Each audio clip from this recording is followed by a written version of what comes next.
Thanks. Well, thank you. Does anybody have any questions?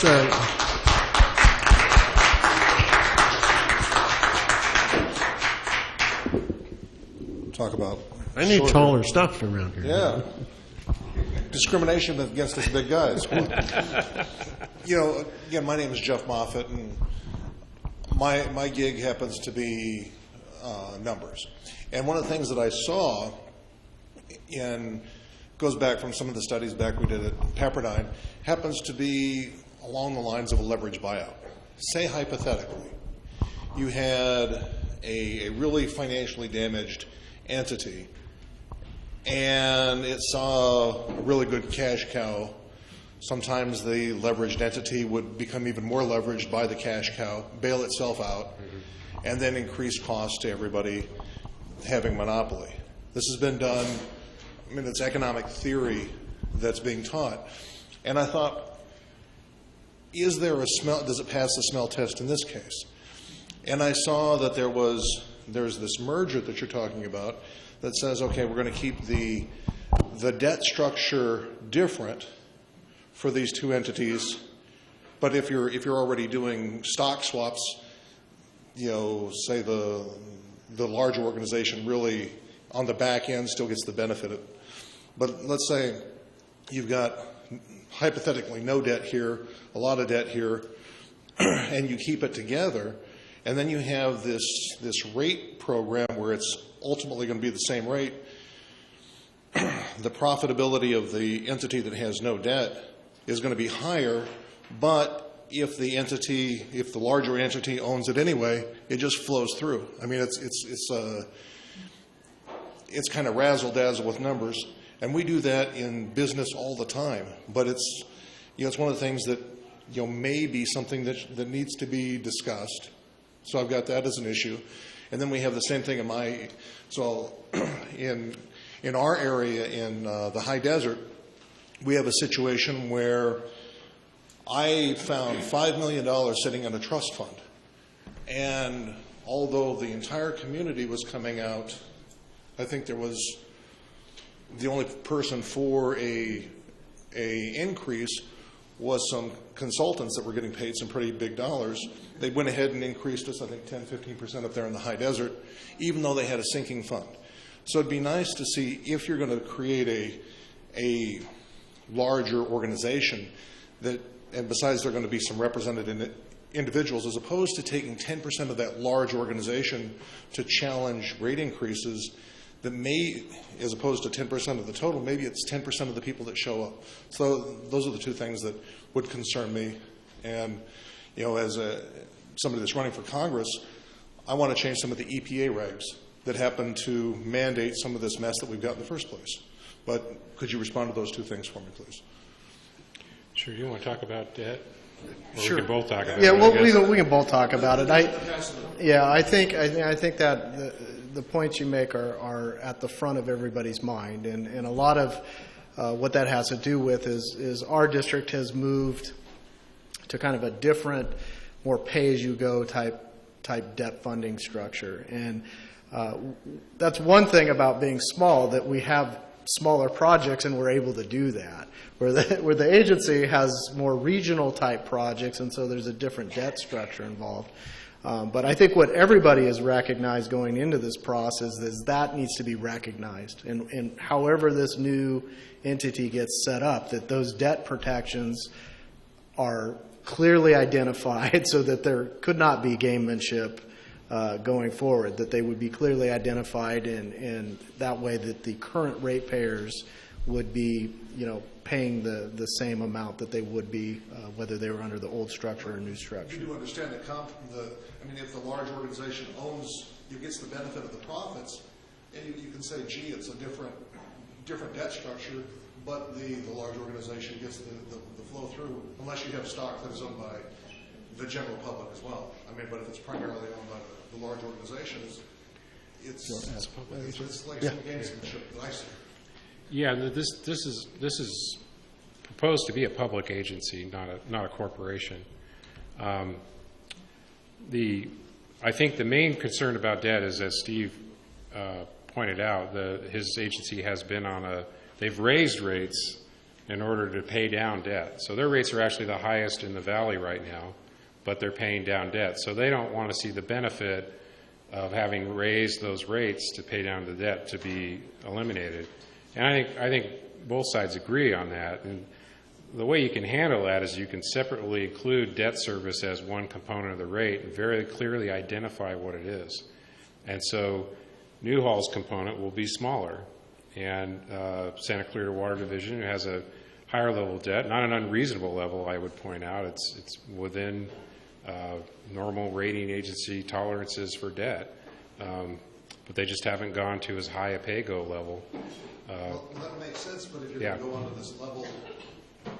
Right. No, that's the challenge. That's exactly the challenge. I don't think you can get to an identical rate, but what you can do is start to move towards a similar structure and then identify those components that stay with each entity in order to preserve the equity. Over time, all the debt eventually gets retired, and then you've got a new entity that's operating as a whole instead of parts.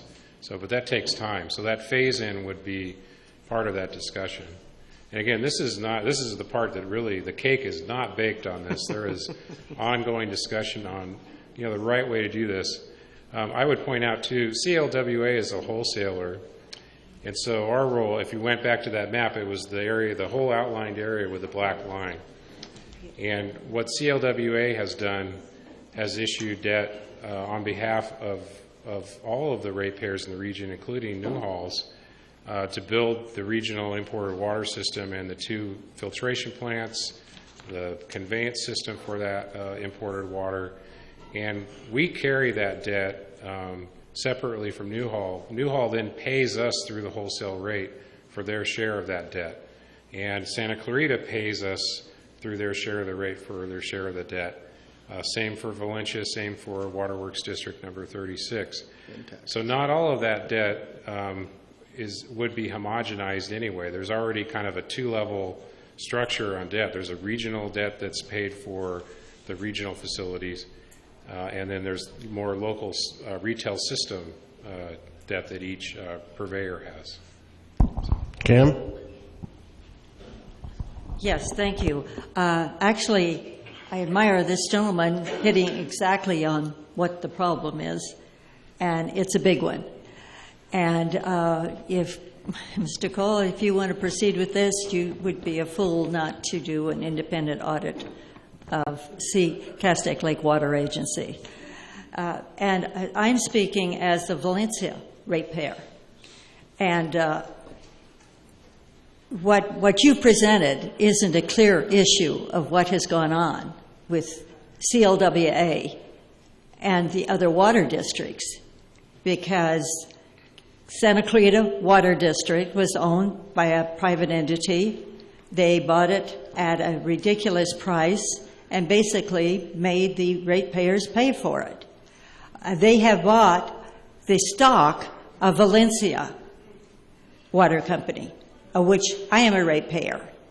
And it's not clear, it's in the courts, not only by the Newhall Water Company, by other entities that I'm very familiar with. Now, that, you haven't been even to tell me, is it a private or it is a public company? We actually have no representation, but I got a nice little notice that despite, as soon as it was purchased, they raised our rates 17%. Okay, now you tiptoe around this, you never mention raising rates, do you? Well, this is happening to us right now. This, and they come up with a new little word for it, revenue adjustment surcharge. And you read this, I know, it really is hilarious. But this is what we're going to be paying, because how are we going to stop it? And if you read this, it is actually amusing, just like a lot of the presentation here was. It's like, this is a done deal, and we're working on it. No. Newhall Land and Farming owned Valencia Water Company. And you bought it, you bought the stock for $73 million. And then, yet, we're trying to say, what are we? The Public Utilities Commission threw it out and said, you're no longer private. We can't control your rates. Then they came and did like a bogus 218 as though they were public. And now when we try to get any information, you're saying, no, they're private. Well, this private company is really raising our rates. And you own the stock. So I believe that before you do any further spending of our money with your little consultants and your year of backroom deals, we get everything cleared up. What exactly is Valencia Water Company? How are they allowed to continue to keep raising our rates? And you own the stock, so you should know. But this is a big problem.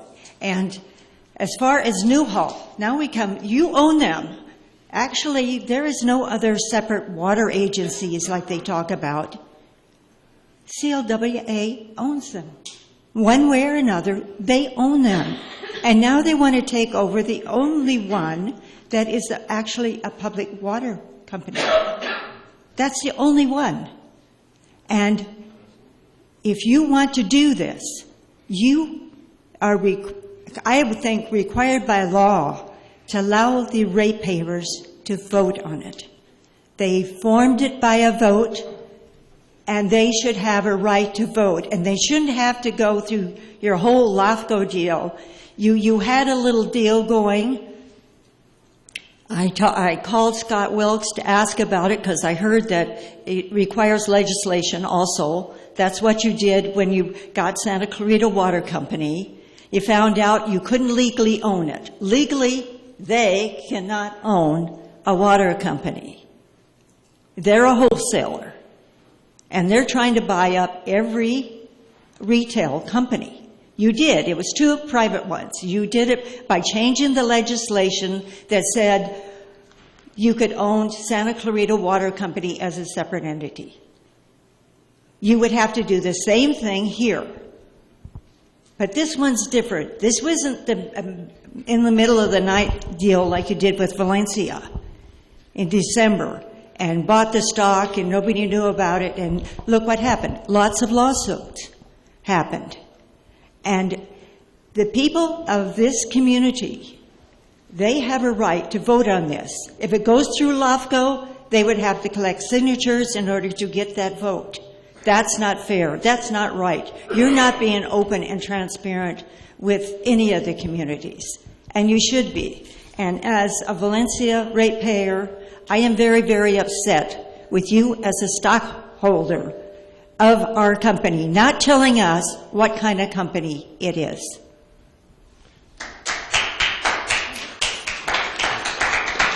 All right, how about 30 seconds to respond to that? I was going to ask if the question could be repeated, but I don't think I want to do that. Now, I appreciate, Cam Miltmeyer is a passionate advocate and has been at all of the public workshops so far and has made similar comments. And I would just say on a couple of the points, the idea of an audit, I think we want to have financial transparency in this transaction. So as this moves forward to LAFCO, there will be a financial study to vet some of the issues. I would say also, and just to be fair, I think there are facts and there are myths. And I think we will try to address the facts as we can and dispel the myths as we can as we go forward with the process. Did you say will or won't? Will. We weren't able to hear. Oh, sorry, will. Okay. Yeah. Thanks. Well, let's give these gentlemen a big hand. Thank you for stepping in the lion's den. Thank you very much. I appreciate that. Yeah. Hey, we're not finished yet. That's only one or two speakers. Well, I know that, but, we only have 2 hours. We have another large presentation. We've got to keep moving on. These guys will be here for you to talk to. So when do we get the rest of the speakers to speak? This thing they're doing, we don't even need. A future governance is for a later date. It's not the thing that's related to Newhall County Water District and these 2 lawsuits. We need these 2 lawsuits finished first, and it's not. And until we do that, why are we confusing everybody with some future governance? The future governance would be beautiful, all outdoors, at a meeting place, everybody speaks and puts in their suggestions, not hidden for a whole year behind closed doors. That's what's going on. You look around this room at some of the people that are here that are not usually at your meeting. I see one, Mr. Zimmer, who used to be on the corporate payroll of Newhall Land and Farming. He may be retired, but I'll bet you he's being paid tonight. And then there's other usual suspects here. The faces are familiar of the local cabal. And so why do they have an interest in this particular scheme of things? We might have a surprise for you in a minute. Yeah, I think they might. But I think it's a dead giveaway. And I remember when I was a brand new elected director and was sent to a new director's seminar, and there was a very capable attorney named Dallas Holmes. He's with the present attorney firm that CLWA has. And he explained to the new directors, when the grand jury comes a-calling, he's not calling to the general managers, coming to the directors. And we're going to have a grand jury come a-calling here, I'll tell you that. This thing is going to go to the wall. So they might as well stop it now. It's not related to the court cases. Those court cases in Newhall County Water District are separate, and they need to be dealt with separate. And forget all of this mess with the dog and pony shows and all the consultants coming up. They're not doing it. The consultants are doing it. And that's wrong. So this thing needs to stop now and back up and do it the way we do it. Leave Newhall County Water District alone. It's well run. They can't legally dissolve it or make it merge because it's not incompetent. Okay. Okay, Thank you. Now that we've put all of you in a good mood, let's talk about something that has a little controversy. Okay. I'm going to stay. So, I'm sorry. Can I just ask a really quick? okay, a really quick question. Okay. I don't understand why y'all can't just get along, and that sounds so cliche-ish, but why can't we end the conflict between the CLWA and Newhall without merging? Okay, that's just have it on the website, because I've been looking on the website and there's nothing. So there's no answers tonight. I just want to know why can't we end the conflict and litigation? Somebody at the other meeting had said that was one of the reasons why we merged, so that CLWA benefits from it. I hear cost efficiency and effectiveness. I don't know what that means. So can you explain that to me? The survey that you took, I am not impressed. That was an uninformed survey. I didn't fill it out, but people, if you're going to do a survey, you give everybody information, and then you get a survey. And so when you have 60% and 49%, all that, I hope when people read it, that they don't give it any value, that they were in favor for it, because it was an uninformed survey, because it was at the beginning. See, I wasn't expecting to take notes. This is what I'm Well, that was good. That was good. You did a good job. Okay, and I've gone on CCAC042016WaterPt2. I'm not finding any information. People keep on telling me when I call up that I'm going to find out information. I want information. Hold up, I know my time's up. Efficiency. Oh, and rate stability. I need more information on rate stability, because that, again, that's what's such a lucrative word that means nothing. And 75K. It was my understanding, I read somewhere that Newhall and CLWA put 75 for investment. We have a small company, we have a large company, we're both putting in. Okay, that's already unfair. It's already scaring me that we're putting so much money into investigating and independent companies and to investigate. A lot of money has gone into this already, and it's pretty upsetting. So that's it. Okay. Well, thank you. And I expect to have those answers. Well,